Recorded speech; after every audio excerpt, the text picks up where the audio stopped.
Binalaan ni Philippine National Police Chief Ronald Bato de la Rosa ang umano'y drug lord na si Kerwin Espinosa na hanggang ngayon ay hindi pa rin sumusuko matapos magpaabot ng surrender feeler kahapon.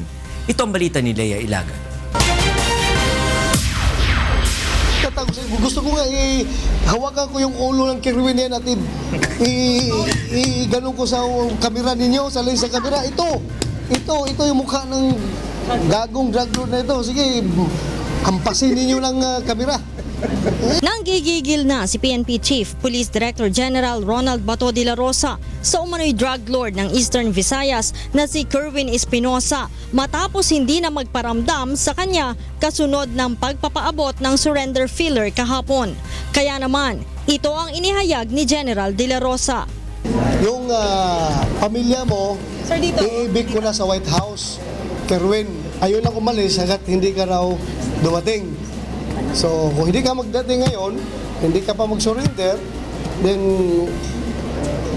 your family will be put in jeopardy. Paalisin ko na sa White House, pauwiin ko sa inyo, then bahala na sila sa buhay nila.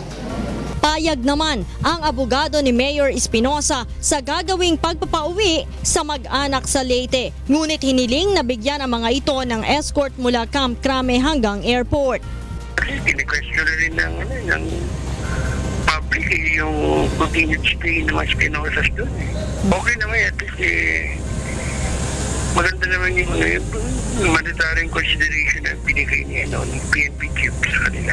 Samantala, sinabi ni General de la Rosa na kilala na niya ang 27 local government officials na umano'y sangkot sa iligal na droga na papangalanan ni President Rodrigo Duterte.